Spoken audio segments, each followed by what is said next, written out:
Buenas tardes, amigos de SER. En esta ocasión nos acompaña la maestra en psicoterapia gestal Ana Patricia Torres, también es coach ontológico, próximamente tanatóloga. La maestra Mercedes Cobos también nos acompaña y vamos a hablar de la paternidad responsable. Para esto comenzamos con una pregunta. Funciones básicas de la paternidad. ¿Cuál es la función básica de los padres? Bueno, la función básica de los padres es la crianza de los hijos. En la crianza de los hijos está incluida su cuidado, su educación y su protección.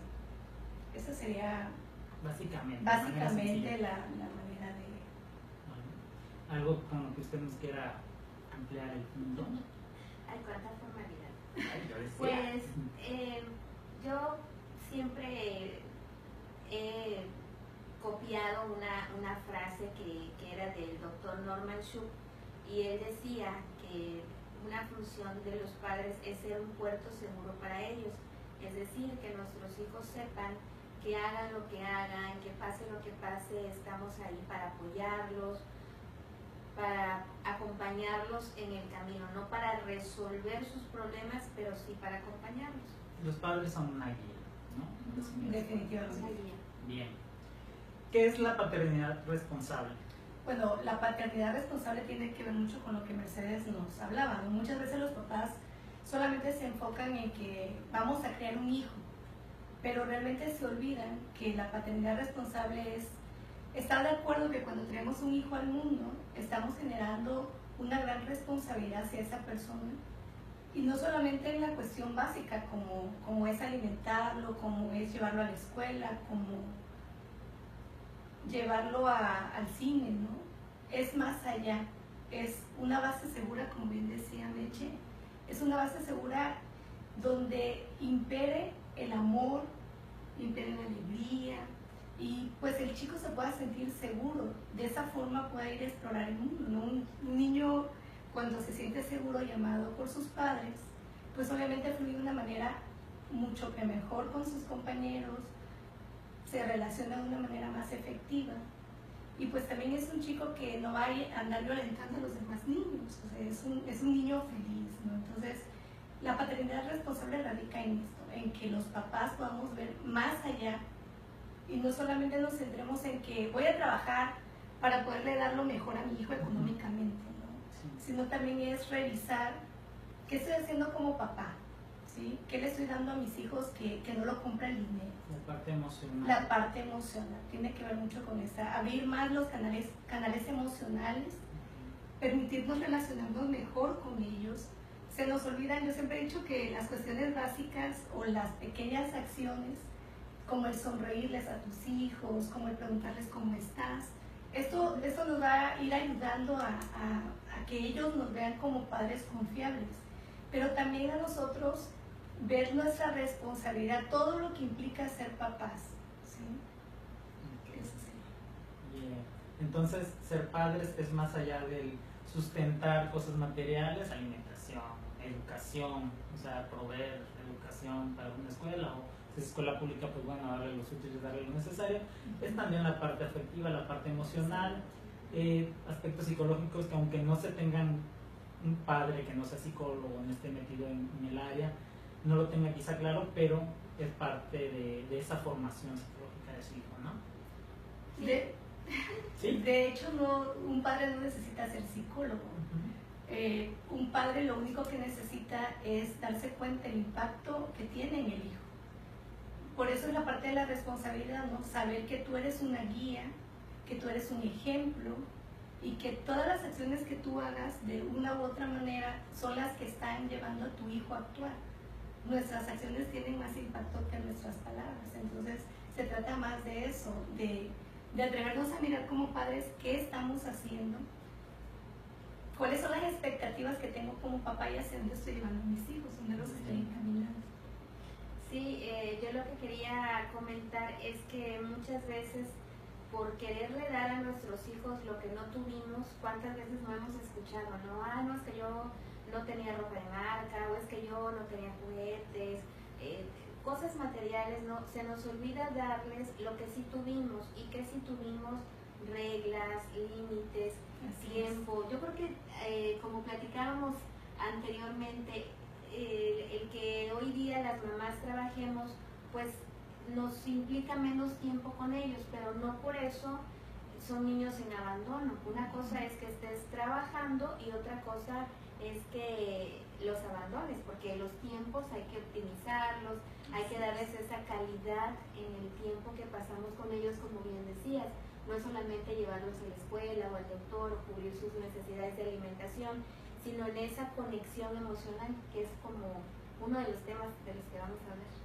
Bien, entonces pasamos a la siguiente pregunta. ¿Qué necesitan los padres para relacionarse efectivamente con los hijos? Creo que aparecen por ahí las habilidades parentales. Sí, Norman Schub habla acerca de las habilidades de contacto. ¿Sí? Estas habilidades de contacto son muy importantes si volvemos a la parte de que no necesitas ser un psicólogo. Lo que necesitas hacer es darte cuenta qué estás haciendo con un papá, ¿no? Una de las habilidades importantes es la conexión emocional. ¿Sí? Cómo tú conectas con tus hijos, cómo es tu tono de voz al relacionarte, cómo es tu mirada, cómo haces tú para entrar a ese mundo de tu hijo, pero aparte también cómo tú le compartes ese mundo a tu hijo, ¿no? Muchas veces nos damos cuenta aquí en la terapia con los niños que hay niños que no juegan, ¿sí? Cuando jugar para el niño es parte de su mundo, es parte de la forma en que va a experimentar el mundo, ¿no? Sí. Y entonces nos estamos olvidando de que a través del juego podemos hacer una conexión importante con nuestros hijos, nos podemos dar la tarea de preguntar cómo están, qué piensan, qué sienten. Se desarrollan habilidades psicomotrices. Exactamente. Y aprovechas ese espacio, como Mercedes decía, ¿no? No es solamente el cuánto tiempo le dedicas, sino qué haces con el tiempo que le dedicas. Sí, porque he comentado en algunos otros momentos que los niños lo que van a recordar cuando sean adultos es los momentos padres de unidad, de alegría que pasaron con sus papás. No van a pensar tanto en, ay, tuve el juguete más caro del momento, la mejor ropa. O sea, esas cosas no son las que cuentan, pero que muchas veces como adultos se nos olvida y dejamos de hacer lo principal, que es conectar con ellos. Así es. Bien. Esto fue dentro de las habilidades de parentaje, conexión emocional, ¿no? El siguiente punto sería tolerancia. Bueno, hay 11 habilidades de contacto, pero sería muy extenso hablar de las 11 habilidades. Sí. Otra habilidad muy importante que también es algo que se trae a terapia es el manejo del conflicto, ¿sí? Los papás, cuando vamos a manejar un conflicto con nuestros hijos, nos gana la desesperación, nos gana la angustia, terminamos gritándole a los niños, ¿no? Entonces es importante, en el conflicto es importante centrarnos no solamente en el conflicto, sino en las alternativas. Y recordar que somos nosotros los adultos que podemos ver el mundo ya de otra manera, que podemos hacer que el conflicto se viva de una manera distinta, ¿no?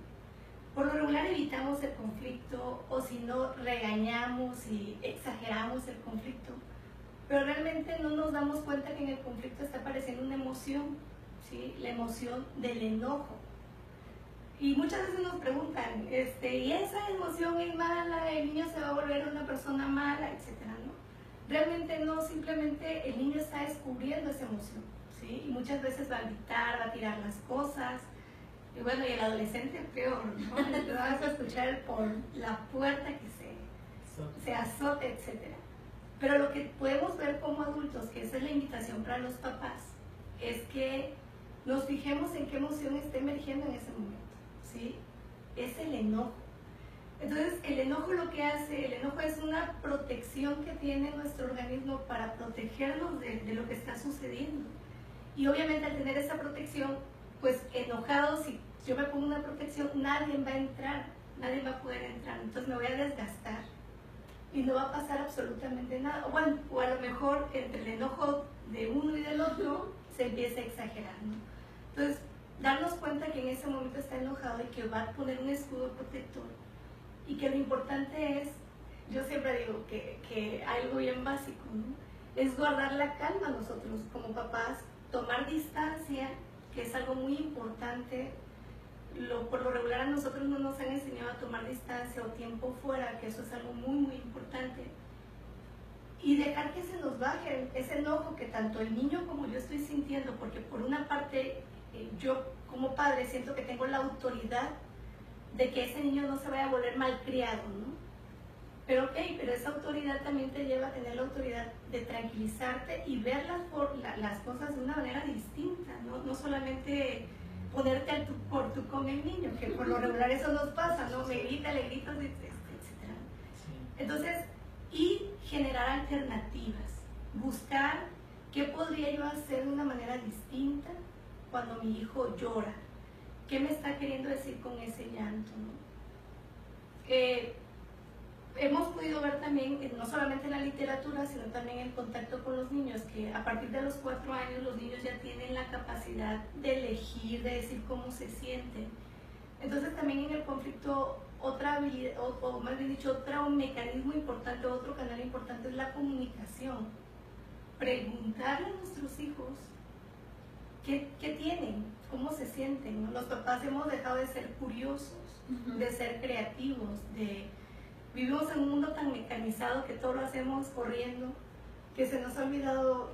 Bueno, a mí me da mucha risa, hace mucho tiempo,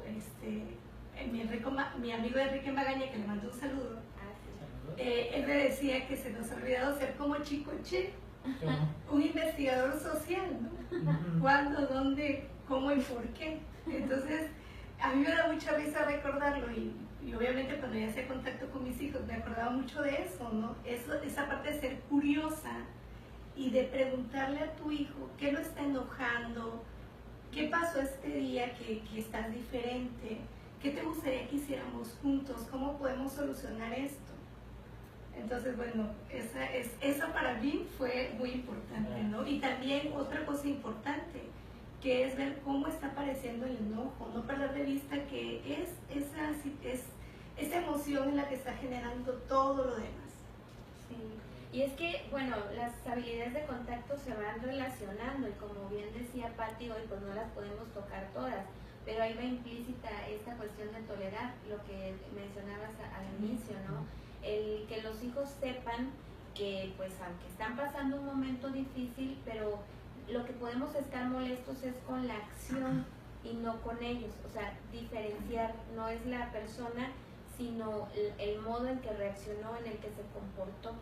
Y ahí vamos dando pie a nosotros no caer en los sermones, ¿no? Que eso también es una manera de cerrar el canal, como bien decías, ¿no? El tiempo fuera, caer en juicios o no, es que en mi tiempo a mí me hubieran hecho, me hubieran dicho.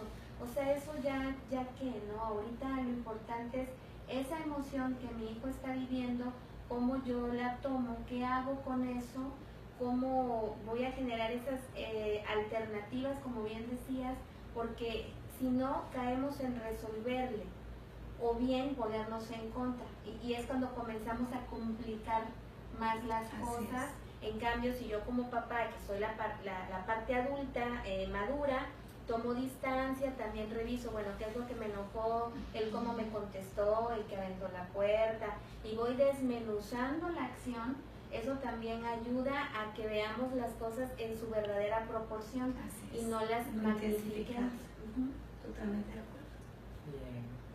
Al final, ese acercamiento que se va dando con los hijos, a través de esas habilidades de parentaje, termina estrechando la relación, ¿no? Y esto lo fortalece y va creando un vínculo más especial. Sí, de confianza. De confianza, de cercanía. Evitar, por ejemplo, bueno, no sé, si pudiéramos dar como algunas sugerencias, tendría que ver con evitar ser sarcásticos, porque esa es una manera, o sea, está bien ser bromistas y tener esos momentos con los hijos, en la familia, pero el ser irónico o el ser sarcástico es una manera de ser violentos. Entonces, eso va bajando la autoestima de los hijos. Otro aspecto que hacemos muchas veces es el comparar, ¿no? Ay, sí. El comparar el comportamiento de mi hijo, si no tiene hermanitos, con el sobrino, con el primo o con el hermano mayor, ¿no? Eso también va cerrando el canal de comunicación. porque pues el niño, para empezar, no sabe cómo se está viendo, el niño no tiene una identidad aún formada, entonces somos los papás, a través de la retroalimentación, que vamos construyendo su autoestima, su concepto del mismo. Entonces tenemos que ir revisando, por ahí hay un término muy importante, nuestro lenguaje, ¿no?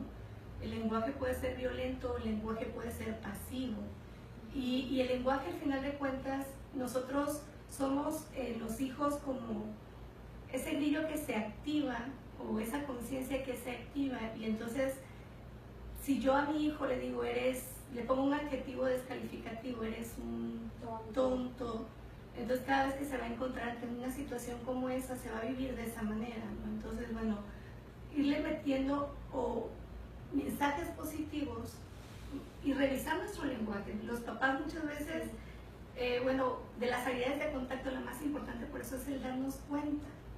Porque en la medida que nos damos cuenta, vamos revisando nuestra forma de mirar, nuestra forma de hablar, nuestra forma de contactar con ellos, a lo mejor a través de un abrazo. Hay papás que no abrazan, por ejemplo. Sí, es triste, pero sí. Es verdad. Entonces, los niños, sobre todo si estamos hablando de niños pequeños, siempre quieren que uno los abrace, o nos están regalando abrazos, se acercan. Y a veces los adultos rechazamos esas acciones de nuestros hijos, o ese regalo que nos quieren dar, ¿no? Entonces, revisarnos siempre va a ser importante. ¿Qué hago yo? Porque al final de cuentas soy el responsable de la formación de mi hijo. Soy yo, a través de mí, mi hijo está experimentando el mundo, está sabiendo si es seguro o si es inseguro. Soy yo el primer contacto. El ejemplo. Y el ejemplo, además. Claro, porque como bien decías, dentro de nosotros queda esa vocecita que me va a decir, bueno, si las personas que se supone más me quieren en el mundo me tratan o me trataron de tal manera, pues ¿qué me puedo esperar? Y es cuando creamos pues adultos inseguros, como nos ha tocado muchos casos aquí en psicoterapia, en donde aunque puedan ser exitosos laboralmente, de pronto solitos se meten el pie, pero es por esas voces internas, ¿no? En cambio, cuando van siendo pequeños y tú los enseñas a ver de qué manera puedes resolver este problema, ¿no? Por más sencillo, porque ese es el otro punto, ¿no? Los adultos tendemos a decir que solo lo que vivimos nosotros es difícil, es preocupante. Bueno, sí, tenemos que enfrentarnos a retos, pero los retos que nuestros hijos viven cuando discuten con el compañerito por el color, por el borrador, que podemos decir, ay, es una simpleza, pero para el niño es importante. Entonces, cuando tú lo invitas a que reflexione, a que encuentre una manera de cómo solucionar y le vas dando esa guía, esas son las voces que quedan grabadas para el día de mañana, cómo puede resolver él un conflicto. Porque ¿qué es más importante? ¿Tener la razón o resolverlo? Ese es el recuerdo, como decías hace un momento, que va a quedar en los hijos de sus padres, ¿no? Nuestras palabras marcan a los hijos. Las palabras marcan. Pues por el momento pero terminamos el tema de paternidad responsable. Muchas gracias, maestra Ana Patricia, muchas gracias, maestra Mercedes. Sí, pues continuaremos la próxima semana o tal vez en 15 días. La verdad que siempre tenemos tantas actividades, tantas cosas. Próximamente vamos a tener un taller de bullying, que es ganándole al bullying. Justamente podemos aprovechar para hacer la invitación, Claro que sí. que nos ayude con nuestros hijos a que ellos también sepan cómo enfrentarse al mundo, ese mundo que ellos viven, que es el de sus pares, el de escuela, el de compañeritos. Entonces, bueno, pues estamos a sus órdenes y seguiremos dando algunas otras cápsulas, pero téngannos paciencia. Ojalá y nos escriban para saber de qué temas les gustaría que les habláramos, y bueno, estamos en la mejor disposición de hacerlo. Claro que sí, les recordamos que Ser Cambio de Casa, estamos en Plaza Hacienda, en Gregorio Méndez, esquina con Manuel Doblado, local E1, claro que sí. Estamos para servirles cualquier cosa que deseen, aquí nos pueden encontrar. Muchas gracias, maestras, gracias a todos por su atención. Gracias. Buenas tardes. Adiós. Adiós.